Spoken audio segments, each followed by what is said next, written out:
కాటూరు గ్రామం Uyyuru rural PS లిమిట్స్లోని Katuru గ్రామం అంబేద్కర్ నగర్లో కొత్తూరు సంతోషమ్మ గారు వారి ఇంట్లో దొంగతనం జరిగినట్లు, బంగారం పోయినట్లు వాళ్ళ మనవరాలు రిపోర్ట్ ఇవ్వడం జరిగింది. దాని మీద ఉయ్యూరు రూరల్ ఎస్ఐ సురేష్ బాబు మరియు వారి సిబ్బంది కలిసి దర్యాప్తు జరపగా ఈరోజు అదే మన కంకిపాడు గ్రామానికి చెందినటువంటి కొత్తూరు మధుబాబు, ఇతను ఐటీఐ ఎలక్ట్రికల్ చేశాడు. ఈ జల్సాలకి అలవాటు పడి ఇదే మన కాటూరి హరిజనవాడలో ఉన్నటువంటి వాళ్ళ నాయనమ్మ ఇంటికి వచ్చి వెళ్తూ ఉంటాడు. ఆ క్రమంలో ఈ సంతోషమ్మ గారి ఇంటికి కూడా వచ్చి వెళ్తూ ఉంటాడు. ఆమెకి 90 సంవత్సరాలు.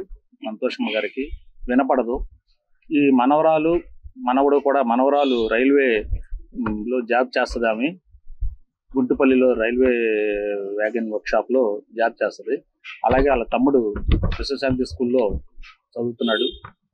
వీళ్ళు పొద్దున్నే వెళ్ళిపోయి సాయంత్రం 7-7:30కి వస్తారు. ఈ క్రమంలో ఇంట్లో సంతోషమ్మ గారు ఒక్కతే ఒంటరిగా ఉంటది.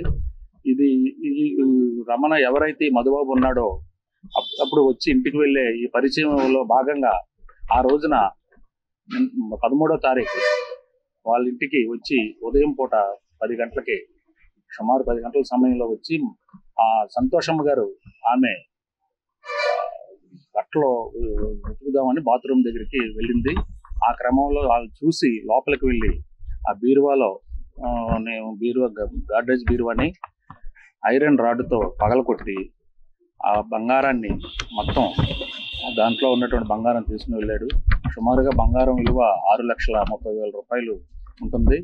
ఆ బంగారాన్ని తీసుకుని వెళ్ళిన తర్వాత అంత బంగారం మన ఉయ్యూరులో తాకట్టు పెట్టి ఆ వచ్చిన డబ్బులతో జల్సాగా తిరుగుతూ ఉన్న క్రమంలో మనం ఎస్ఐ గారికి రాబడిన సమాచారం మేరకు ఈరోజు ఉదయం వాళ్ళ నాయనమ్మ ఇంటి దగ్గర అదుపులోకి తీసుకుని అది బంగారం కూడా రికవరీ చేయడం జరిగింది.